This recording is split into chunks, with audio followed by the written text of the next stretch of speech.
Salam semua para tetua, jumpa lagi bersama Mimin di channel Alurmu. Semoga para pendengar Alurmu selalu senantiasa dinaungi kebahagiaan, kesehatan, serta rezeki yang cukup. Oke, Mimin langsung lanjut ceritanya. Selamat mendengarkan dan hidupkan imajinasi para tetua. Cerita pun dimulai.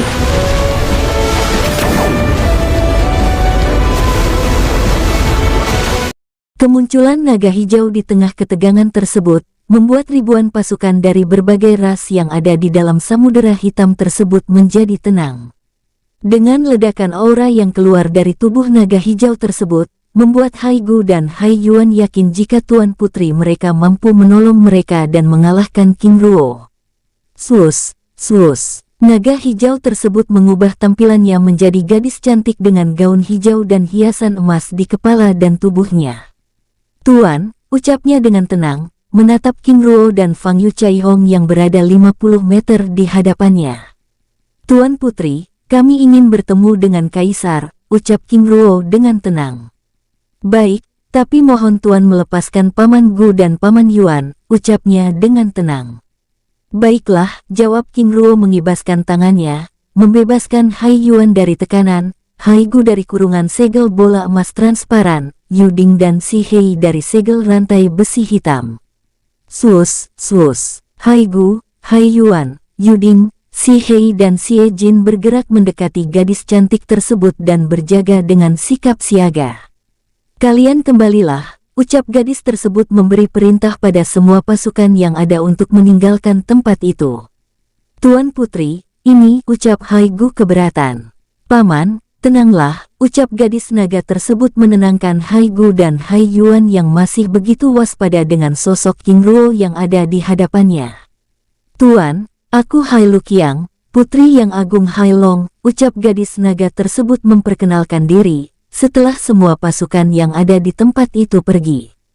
Tuan Putri, aku Zengin Ruo dan tetua Zengin Caihong ingin menemui Kaisar. Ada hal penting yang ingin kami tanyakan, ucap King Ruo memperkenalkan diri dengan sikapnya yang tenang dan ramah.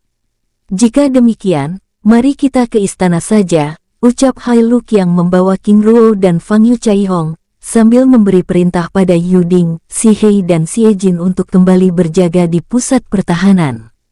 Baik, ucap King Ruo dengan tenang, lalu bergerak mengikuti Hai Luqiang yang bergerak bersama Hai Gu dan Hai Yuan di depannya. Di tempat lain, keputusan Tuan Putri untuk menerima mereka di dalam istana benar-benar di luar dugaan, ucap Yuding dengan perasaan tidak tenang. Justru akan sangat berbahaya jika Tuan Putri tidak menerima mereka. Apalagi dengan kekuatan yang mereka miliki. Membunuh dan menghancurkan kawasan istana bukanlah hal yang sulit bagi mereka, Si Jin menanggapi. Tenanglah, aku yakin Tuan Putri sudah punya rencana. Si Hei menimpali sambil terus bergerak dengan tenang. Di tempat lain, King Ruo dan Fang Yu Caihong terus bergerak dengan tenang, mengikuti Hai Luqiang dan rombongannya dengan tenang. Tidak lama kemudian mereka akhirnya tiba di istana Samudera Hitam yang ditopang oleh pilar-pilar emas raksasa yang melepaskan aura kuno yang sangat ekstrim. Sus. Mereka mendarat di halaman istana yang dihiasi dua pilar giok hitam di depan pintunya, bersamaan dengan sosok Hai Gu dan Hai Yuan yang mengubah tampilannya menjadi sosok paruh baya. Tuan Zengin Ruo, mari, ucap Hai Luqiang membawa King Ruo memasuki aula istana yang melepaskan aura kuno naga yang sangat ganas tersebut dengan tenang. Ruo aura di tempat ini benar-benar ekstrim, ucap Fang Yu Caihong berbicara melalui telepati, mengitari pandangannya memeriksa kawasan tersebut dengan seksama, berbicara pada King Ruo yang juga diam-diam memeriksa ruangan tersebut. Benar, ucap King Ruo menanggapi menatap pilar-pilar emas dan pilar giok yang berwarna-warni menopang segel mantra formasi di berbagai penjuru istana tersebut. Tuan, silakan, ucap Hai Luqiang mempersilakan King Ruo dan Fang Yu Caihong menempati kursi yang tersedia. Terima kasih, Tuan Putri, ucap King Ruo dengan tenang. Setelah King Ruo dan semua orang menempati kursinya masing-masing, Hai Luqiang lalu membuka pembicaraan tersebut. Tuan Zengin Ruo, tetua Zengin Caihong, aku mewakili ayahku dan Istana Samudera Hitam meminta maaf atas sambutan kami yang kurang berkenan. Sikap waspada kami ini murni karena situasi kami yang tidak memungkinkan untuk dapat menerima siapapun, termasuk Anda berdua, ucap Hai Luk yang membuka pembicaraan tersebut, menjelaskan alasan Hai Gu dan Hai Yuan yang begitu keras menolak kedatangan mereka. Tuan Putri, jika kami boleh tahu, hal apa yang membuat Istana Samudera Hitam menutup diri dari dunia luar? Tanya King Ruo dengan tenang. Tuan Putri, tidak, ucap Hai Gu dan Hai Yuan melalui telepati, menggelengkan kepalanya, menatap Hai Luk yang dengan serius. Tuan, ini adalah urusan dan rahasia kami, jawab Hai Luk yang tidak ingin rahasia mereka diketahui King Ruo yang justru akan membahayakan Istana Samudera Hitam. Baiklah, kami tidak memaksa, ucap King Ruo dengan tenang, lalu kembali menjelaskan tujuan kedatangannya. Tuan Putri, apakah kami bisa menemui Kaisar? Tanya King Ruo membuat Hai Luk yang dan rombongannya kembali terdiam. Tuan, ayahku sedang tidak bisa ditemui. Aku harap Tuan bisa memakluminya, ucap Hai Luk yang dengan wajah serius. Jika Tuan bersedia berbicara, aku akan menyampaikan pesan Tuan padanya. King Ruo menggelengkan kepalanya. Tuan Putri, ini bersifat rahasia, ucapnya dengan serius, membuat ruangan itu menjadi hening. Di saat ruangan itu diselimuti keheningan, tiba-tiba mereka dikejutkan dengan aura seseorang yang datang ke tempat itu. Tidak lama kemudian, pemuda tampan dengan jubah perak keemasan memasuki ruangan. Kakak, ucapnya dengan ragu, menatap King Ruo dan Fang Yu Chai Hong yang ada di dalam ruangan itu. Adik ketiga, ada apa? Tanya Hai Luk yang dengan perasaan tidak tenang. Kakak, ayah, jawabnya terbata, membuat Hai Luk yang langsung berdiri dari tempat duduknya. Tuan Zengin Ruo, Tuan Zengin Chai Hong, maaf aku harus pergi dulu, ucap Hai Luk yang dengan serius, lalu mengarahkan pandangannya pada Hai Gu dan Hai Yuan, paman temani mereka, sedapat mungkin bawa mereka pergi dari tempat ini, ucapnya melalui telepati lalu meninggalkan tempat itu bersama adiknya, pangeran ketiga. Lelehur, benar dugaanku. Sepertinya telah terjadi sesuatu pada Hai Long, ucap King Ruo melalui telepati. Sepertinya demikian. Fang Yu Chai Hong menanggapi. Tuan Zengin Ruo, ucap Hai Gu dengan ragu, menatap King Ruo dan Fang Yu Chai Hong yang duduk berseberangan dengan kursi mereka. Kami akan pergi setelah kami bicara dengan Kaisar, ucap King Ruo membuat wajah Hai Gu dan Hai Yuan membeku. Tapi Tuan, ucap Hai Yuan dengan wajah tidak senang. Jenderal, kami berdua bahkan sudah melakukan pencarian hingga pergi ke neraka kuno. Jika kami pergi setelah datang ke tempat ini karena Kaisar tidak dapat ditemui, ini benar-benar. Kami akan menunggu hingga Kaisar bersedia ditemui, ucap King Ruo sambil menatap punggung Hai Luk yang dan pangeran ketiga yang menghilang dari pandangannya.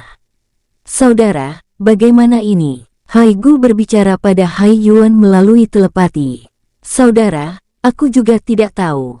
Mengusirnya, kita tidak memiliki kemampuan untuk melakukannya.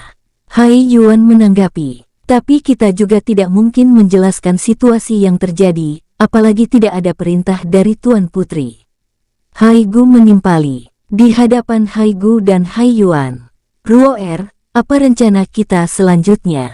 Tanya Fang Yu Chai Hong melalui telepati. Buat mereka bicara, jawab King Ruo dengan tenang. Tapi bagaimana caranya? Sambil menunggu mereka bicara, aku ingin leluhur menggunakan kesempatan ini untuk menyerap kekuatan spiritual naga di tempat ini. Aku yakin mereka tidak akan senang. Selain itu aku juga yakin mereka juga tidak akan berani mengusir kita dengan paksa. Ruo benar, ucap Fang Yu Chai Hong dengan mulai menyerap kekuatan spiritual naga yang berada di dalam aula istana terlarang tersebut. Di hadapan King Ruo dan Fang Yu Chai Hong. Ini, Hai Gu dan Hai Yuan terkejut, menatap Fang Yu Chai Hong dengan tidak senang. Pada saat Hai Yuan hendak berbicara, King Ruo lalu melakukan hal yang sama, dengan mulai menyerap kekuatan spiritual naga di tempat itu. Tuan, jangan lancang. Menyerap kekuatan spiritual naga hanya boleh dilakukan. Menunggu di dalam ruangan ini juga memerlukan tenaga, ucap King Ruo dengan tenang, membuat Hai Gu dan Hai Yuan terdiam. Saudara, bagaimana ini? Mereka sudah mulai bertingkah, ucap Hai Yuan dengan kesal. Tuan Zengin Ruo, bagaimana jika Tuan berdua menunggu di kediaman tamu agung? Di sana tempatnya. Kami ingin bertemu Kaisar, lalu untuk apa kami menunggu di tempat itu? Ucap King Ruo memotong kata-kata Hai Gu, membuatnya kembali terdiam. Hais, saudara, bagaimana ini? Jika terus kita biarkan, semua kekuatan spiritual naga di tempat ini akan diserap habis oleh mereka, ucap Hai Gu melalui telepati dengan sangat kesal. Apakah perlu kita memberi mereka pengertian dengan situasi yang terjadi pada kita saat ini? Hai Yuan menanggapi, menatap King Ruo dan Fang Yu Chai Hong yang menyerap kekuatan spiritual naga di dalam ruangan itu. Saudara, bagaimana jika kita membicarakan hal ini pada Tuan Putri dulu, ucap Hai Gu. Jika demikian, aku akan menemui Tuan Putri dulu. Awasi mereka. Jika ada hal yang mencurigakan, segera buat tanda peringatan, ucap Hai Yuan melalui telepati, lalu meninggalkan tempat itu. Ruo sepertinya mereka mulai bosan menunggu kita, ucap Fang Yu Chai Hong melalui telepati. Sepertinya demikian, atau mungkin mereka sedang membicarakan hal ini pada Hai Luqiang. King Ruo menanggapi sambil menyesap kekuatan spiritual naga di tempat itu. Suasana hening menyelimuti ruangan itu dengan sosok Hai Gu yang terdiam dengan kesal. Benar-benar membuat kesal, ucapnya dalam hati, menatap King Ruo dan Fang Yu Chai Hong dengan mata berkilat. Di hadapan Hai Gu, King Ruo dan Fang Yu Chai Hong terus menyerap kekuatan spiritual naga di dalam ruangan itu dengan tenang, tanpa menghiraukan Hai Gu yang menatapnya dengan tajam. Ruo ucap Fang Yu Chai Hong dengan ragu, memecah keheningan mereka berdua. Leluhur, bicaralah, ucap King Ruo dengan tenang. Apakah perlu kita menawarkan diri untuk menolongnya? Leluhur, biarkan mereka yang bicara, biarkan mereka yang meminta, ucap King Ruo menanggapi. Tapi bagaimana jika Hai Long dalam situasi? Fang Yu Chai Hong menjeda kata-katanya saat aura Hai Yuan yang sebelumnya pergi datang kembali.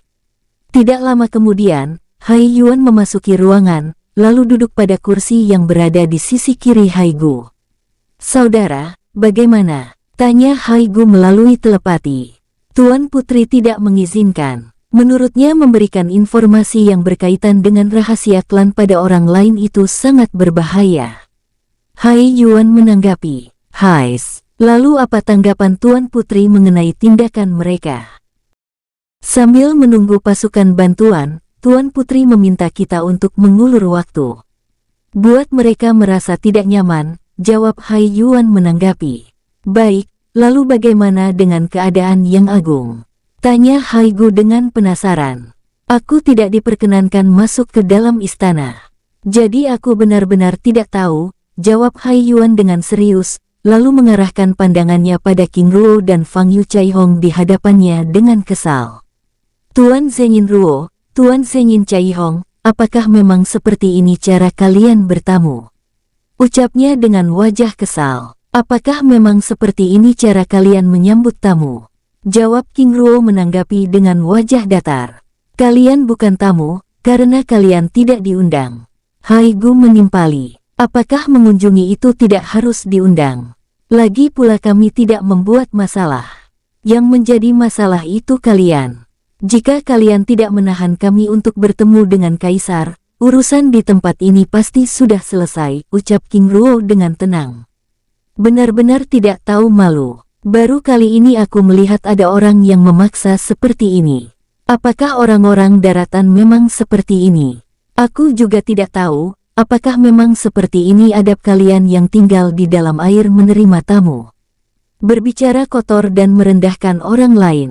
Apakah kalian memang diajarkan untuk berbicara seperti itu? King Ruo menanggapi, membuat Fang Yu Chai Hong menggelengkan kepalanya.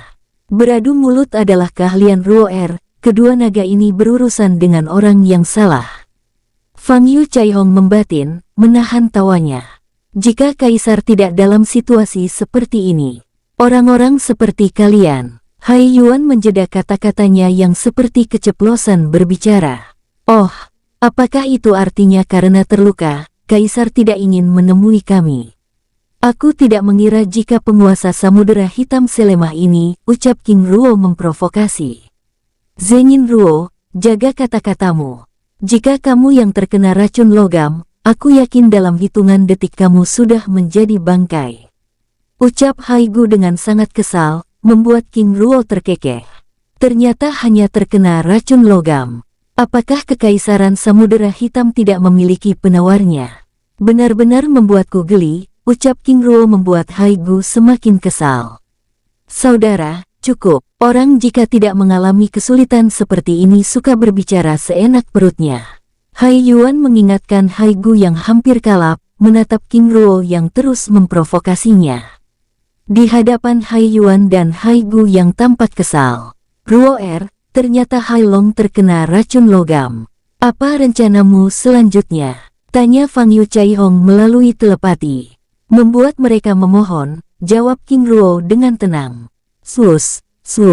Tiba-tiba dua bilah pedang berwarna hitam muncul di hadapan mereka. Ini adalah pedang Siki, wakil pemimpin organisasi penebas malam yang pernah melukaiku. Ini adalah pedang beracun yang dapat membunuh kalian dalam hitungan menit, dan ini adalah pedang wakil pemimpin suci organisasi penebas malam lainnya, Miao Yang.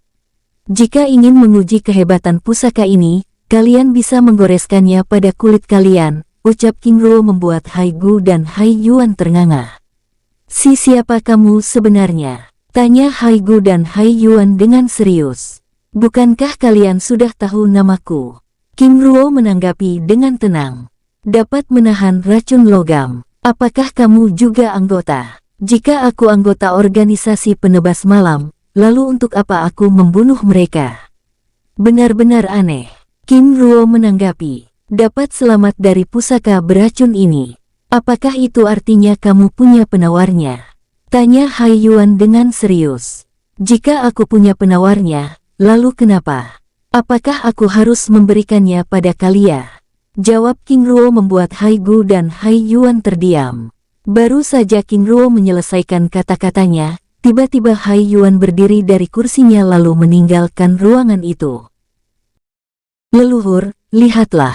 Tidak lama lagi mereka akan datang memohon, ucap King Ruo pada Fang Yu Chai Hong melalui telepati, menatap kepergian Hai Yuan yang meninggalkan ruangan itu. Sepertinya demikian. Fang Yu Chai Hong menanggapi sambil menyerap kekuatan spiritual naga di dalam ruangan itu. Setelah kepergian Hai Yuan, Haigu kini hanya bisa terdiam dengan sesekali menatap King Ruo dan Fang Yu Chai Hong, yang tetap menyerap kekuatan spiritual naga di dalam ruangan itu. Tuan Zengin Ruo, ucap Haigu dengan ragu, namun tidak ditanggapi oleh King Ruo, membuatnya kini mulai gelisah. Hais, ucapnya dengan perasaan tidak tenang, lalu kembali terdiam. Di tempat lain, dengan langkah tergesa-gesa, Hai Yuan memasuki istana kediaman Hai Long yang dijaga oleh belasan naga yang sudah berada di tahap abadi. Paman Yuan, ada apa lagi? Tanya pangeran ketiga dengan wajah kesal karena Hai Yuan kembali lagi ke tempat itu. Pangeran, ada hal penting yang ingin aku bicarakan dengan Tuan Putri. Izinkan aku masuk, ucapnya dengan serius. Jika ini masalah orang yang tidak tahu diri itu, sebaiknya paman pergi saja. Ucapnya menghadang Hai Yuan yang ingin menemui Hai Luqiang. Ini memang tentang orang itu, tapi ini ada hubungannya dengan keselamatan yang agung, ucap Hai Yuan dengan serius. Paman jangan bercanda, ini bukan masalah yang, Hai Disan, apakah kamu pikir aku juga bercanda? Minggirlah, ucapnya dengan kesal melepaskan tembakan angin yang langsung mendorong Hai Disan yang menghalanginya hingga belasan meter membuat belasan penjaga langsung bergerak mengelilinginya. Minggir, ucap Hai Yuan dengan serius. Jenderal, ini kediaman yang agung. Kami hanya mendengar perintah yang agung dan Tuan Putri, ucap sosok paruh baya yang merupakan abadi tingkat 4 dengan serius, membuat Hai Yuan naik pitam. Ini masalah serius. Ini masalah keselamatan yang agung. Apakah kalian pikir aku sedang bercanda? Paman jangan menambah masalah, apalagi memperkeruh suasana. Dengan tidak datang dan membuat keributan di tempat ini adalah cara paman menolong ayahku. Dengan hormat aku minta paman tinggalkan tempat ini, ucap Haidisan mengusir Hai Yuan. Kalian, dengan sangat kesal sambil melepaskan aura pembunuhan dari tubuhnya, membuat Haidisan langsung bergerak mundur, bersamaan dengan belasan naga penjaga yang langsung bersiap bertarung. Kalian, ucap Hai Luqiang yang langsung keluar saat merasakan aura pembunuhan dari halaman istana. Menatap Hai Yuan dan semua orang yang ada di tempat itu dengan tajam. Tuan Putri, mereka, kakak, ini karena Paman Yuan yang memaksa masuk. Aku hanya melakukan tugasku, ucap Haidisan memotong kata-kata Hai Yuan yang hendak berbicara. Paman, bicaralah, ucap Hai Luqiang dengan wajah kesal. Tuan Putri, Tuan Zhenyin Ruo memiliki penawarnya, tapi aku perlu. Apa? Dia memiliki penawar racun tersebut? Tanya Hai Luqiang dengan wajah serius.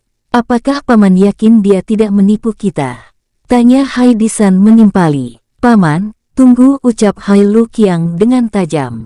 Bagaimana paman tahu dia memiliki penawar racun? Tuan Putri, aku terjebak dengan provokasi dan argumennya yang membuatku hilang kendali, ucap Hai Yuan mengakui kesalahannya, membuat tempat itu menjadi hening dengan ledakan aura kemarahan dari Hai Luqiang yang menyelimuti tempat ini. Bukankah sudah aku katakan sebelumnya untuk mengulur waktu? Karena aku akan mengurusnya setelah adik kedua kembali, ucap Hai Luqiang dengan sangat kesal. Tuan Putri, aku mengaku salah. Tapi Tuan Zhenyin Ruo ini memang memiliki penawar racun tersebut. Jika Tuan Putri tidak mau bicara padanya, aku juga tidak memaksa. Ucap Hai Yuan yang juga begitu kesal karena diperlakukan Hai Luqiang dan Haidisan seperti itu, lalu melangkahkan kakinya meninggalkan halaman istana terlarang tersebut. Tuan Putri, ucap salah satu penjaga membuyarkan lamunan Hai Luqiang yang sedang menenangkan dirinya. Kakak, bagaimana jika Tuan Zhenyin Ruo memang memiliki penawar racun tersebut, ucap Haidisan ikut berbicara. Apakah kamu percaya dengan omong kosongnya? Ucapnya dengan wajah kesal. Tapi kakak, Disan, cukup. Perlu kamu ketahui, keberadaan penawar racun ini tidak seperti mutiara kerang emas, yang dapat kamu jumpai dengan mudah. Ucap Hai Luqiang memotong kata-kata Haidisan dengan sangat kesal. Di tempat lain, Hai Yuan yang kembali dari istana kediaman Hai Long memasuki aula istana terlarang Samudera Hitam dengan wajah masam. Saudara, bagaimana? Tanya Hai Gu setelah Hai Yuan menempati kursinya. Mereka tidak percaya padaku, bahkan mereka memperlakukanku. Menggelengkan kepalanya dengan wajah kesal. Tuan Zhenyin Ruo, apakah benar Tuan memiliki penawar racun tersebut? Tanya Hai Gu dengan serius. Tentu saja. Jika aku tidak memiliki penawarnya, apakah mungkin aku masih hidup? Jawab King Ruo dengan tenang. Tuan, ini adalah rahasia kami. Mohon Tuan tidak menyebarkannya, ucap Hai Gu dengan sungguh-sungguh, membuat King Ruo terkekeh.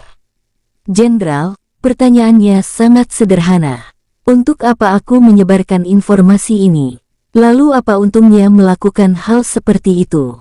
King Ruo menggelengkan kepalanya sambil berhenti menyerap kekuatan spiritual naga di dalam ruangan itu. Terima kasih Tuan, ucap Hai Gu dengan sungguh-sungguh.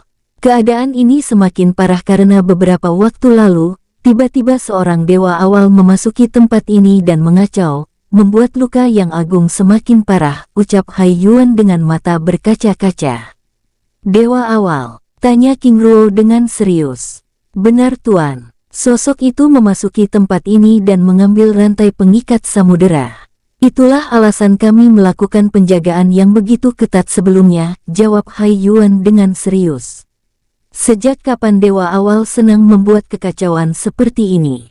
Apakah kalian tahu sosok tersebut? Tuan, kami juga tidak tahu. Menurut Yang Agung Hai Long, sosok ini adalah seorang Dewa Awal, jawab Hai Yuan dengan serius. Benar-benar keterlaluan. Bagaimana bisa mereka merusak tatanan yang ada? Ucap King Ruo dengan penuh kemarahan bersamaan dengan sosok Haidisan yang memasuki aula istana. Pangeran, bagaimana? Tanya Hai Yuan menyambut kedatangan Hai Disan yang memasuki aula istana. Kakak benar-benar, ucap Hai Disan menjeda kata-katanya, lalu mengarahkan pandangannya pada King Ruo dan Fang Yu Chai Hong yang telah berhenti menyerap kekuatan spiritual naga di tempat itu. Apakah Tuan benar-benar memiliki penawar racun tersebut? Menatap King Ruo dengan serius. Tentu saja, jawab King Ruo dengan tenang. Jika demikian, aku mohon tolong ayahku. Jika Tuan dapat menyembuhkan ayahku, aku Hai Disan akan memberikan hidupku untuk melayani Tuan, ucap dengan wajah sungguh-sungguh, membuat King Ruo terdiam. Hai Disan, tidak kamu meminta pun aku akan menolong ayahmu, ucap King Ruo dengan tenang. Maksud Tuan, dengan wajah sungguh-sungguh, menolong ras naga adalah kewajibanku. Sebelumnya aku hanya ingin menguji sikap kalian dalam menghadapi situasi ini. Selain itu, aku juga ingin melihat kesungguhan kalian, dan aku akhirnya menemukannya darimu, ucap King Ruo dengan tenang. Kekewajiban, ucap Hai Disan dan rombongannya menatap King Ruo dengan serius. Benar, aku tidak perlu menjelaskan alasannya. Tapi apakah kalian masih terhubung dengan Istana Gerbang Sembilan Naga? Tanya King Ruo dengan tenang, membuat Hai Disan dan rombongannya mematung. Bersambung, sampai ketemu di episode selanjutnya. Semoga kalian semua selalu terhibur, dan terima kasih.